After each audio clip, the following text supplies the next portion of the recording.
주님께서 여러분과 함께 마르코가 전한 거룩한 복음입니다. 영광 받으소서. 그때 예수님께서 12제자를 부르시어 더러운 영들에 대한 권한을 주시고 둘씩 짝지어 파견하기 시작하셨다. 그러면서 길을 떠날 때에 지팡이 외에는 아무것도, 빵도 여행 보따리도 전대의 돈도 가져가지 말라고 명령하시고 신발은 신되 옷도 2벌은 껴입지 말라고 이르셨다. 그리고 그들에게 말씀하셨다. 어디에서나 어떤 집에 들어가거든 그 고장을 떠날 때까지 그 집에 머물러라. 또한 어느 곳이든 너희를 받아들이지 않고 너희 말도 듣지 않으면 그곳을 떠날 때에 그들에게 보이는 증거로 너희 발밑에 먼지를 털어버려라. 그리하여 제자들은 떠나가서 회개하라고 선포하였다. 그리고 많은 마귀를 쫓아내고 많은 병자에게 기름을 부어 병을 고쳐주었다. 주님의 말씀입니다.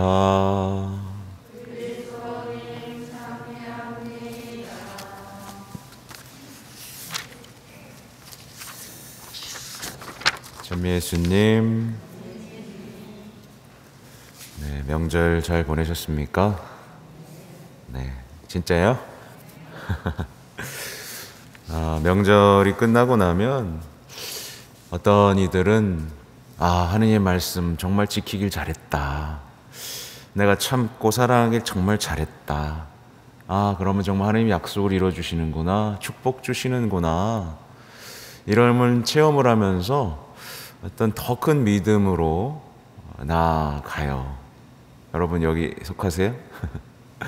근데 어떤 분들은 명절이 끝나고 나면 기도해도 소용이 없구나. 예수님은 무관심하시구나. 이렇게 사랑을 실패하는 체험을 하면서 어떻게 돼요? 더 큰 불신, 어떤 신앙의 무력감을 체험합니다. 명절은 굉장히 중요한 시기예요. 왜냐하면 내가 그동안 갈고 닦았던 내 신앙, 하나님에 대한 사랑, 나의 덕을 못 봤던 사람들과 함께 내가 어느 정도에 와 있는지를 볼 수 있는 시기이기 때문에 그렇습니다. 제가 이 얘기를 하는 이유는 오늘 제일 독서에서 이 다윗이 솔로몬에게 유언을 하고 있는데 유언의 내용 중에서 중요한 게 인생의 성공, 그리고 그 하느님의 약속, 이 강력한 체험 때문에 신앙의 유산을 전해주는 게 이 장면 때문에 그렇습니다.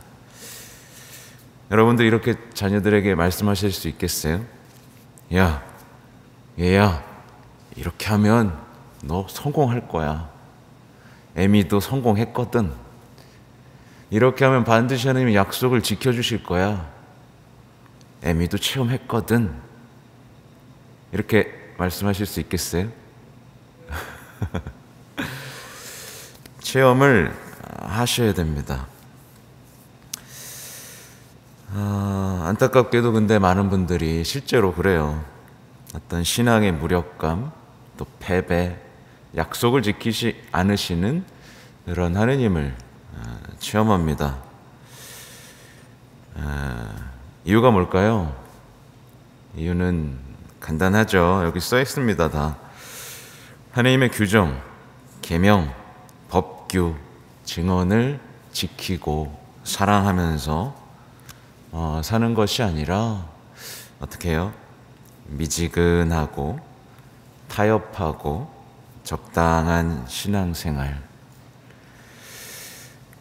그리고 그 가운데 세상적으로 철저한 준비, 내가 준비되고 내가 능력을 쌓고 내가 경험하고 살아온 세상의 방식으로 살아가기 때문에, 그러니까 세상이 말하는 성공 공식을 따라가는 가운데 하느님의 약속은 믿지 않기 때문에 그렇게 되는 거죠. 아무튼 그렇게 되면 신앙에서 자꾸만 실패 체험, 낙심 체험 이런 것들이 쌓여져 가게 되고 어떻게 보면 우리 신앙은 굉장히 메말라 가게 됩니다. 그러니까 신앙은요, 살아가면서 주님 감사합니다, 이런 약속 체험, 성공 체험이 이루어져야만 해요. 아무튼 보면 그러니까 다윗을 통해서 그럼 과연 주님은 언제 약속을 이루어 주시는가에 대한 생각을 정리를 해봐야 되는데, 첫 번째로 그렇습니다. 주님의 약속은 언제 이루어지느냐? 첫 번째는 그 자신이 주님의 백성으로 살 때 그렇습니다. 주님의 백성으로 살 때, 그러니까 교회의 품 안에서, 하느님의 품 안에서 살 때 이루어집니다. 전에도 한번 말씀드린 것 같은데 다윗은 언제나 자기가 하느님의 백성에 속해 있다는 사실, 하느님의 역사 안에 속해 있다는 사실을 잊지 않았습니다. 그렇죠? 아무튼 첫 번째는 주님의 백성에 속한 이로 살 때, 그리고 두 번째는 오늘 유언에도 나오죠. 모든 사람이 가는 길을 용기 있게 갈 때 이루어집니다.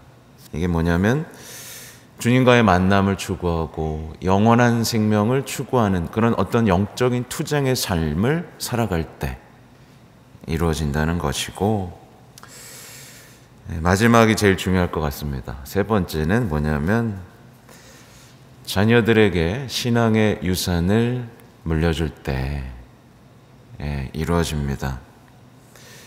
자녀들에게 영원한 생명에 대한 확신, 누구나 죽는다, 모든 사람은 죽는다, 그러나 그 후에는 하느님의 약속이 있다, 영원한 생명이 있고, 그래서 하느님의 지혜를 넘겨주고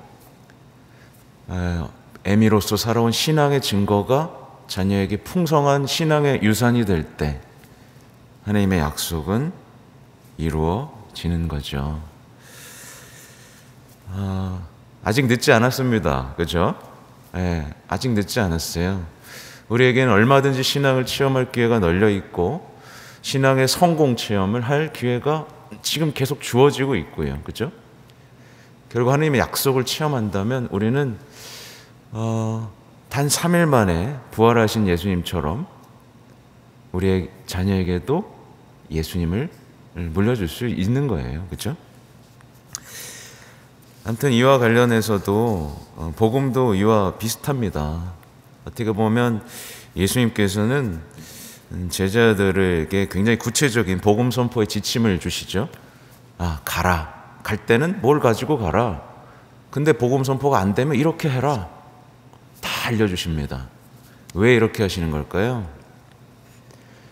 물론 소명에 대한 얘기이기도 하지만 사랑에 대한 체험을 하라고 이렇게 하시는 거예요. 가라.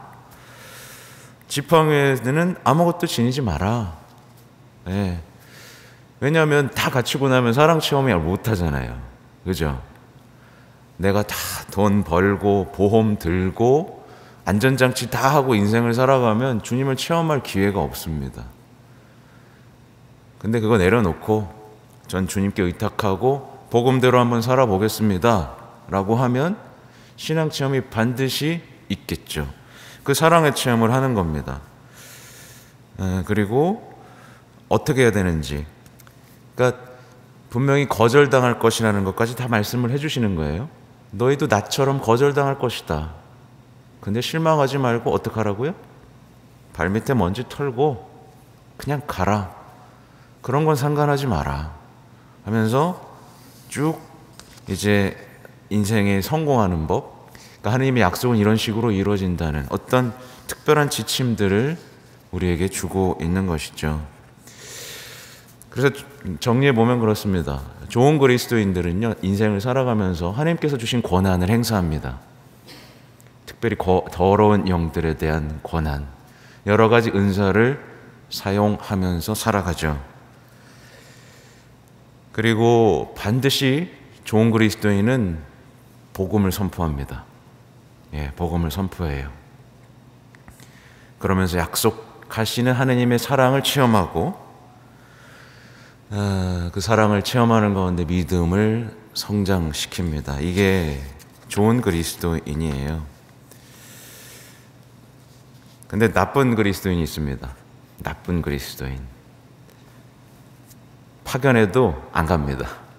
온갖 핑계를 대면서 전 세례받은 지 얼마 안 됐어요. 전 아는 게 별로 없어요. 제가 해봐도 소용이 없어요. 이러면서 파견해도 가지 않고 복음을 선포할 필요성도 못 느낀다면 그 사람은 좋은 그리스도인이 아닌 거죠. 나쁜 그리스도인인 겁니다.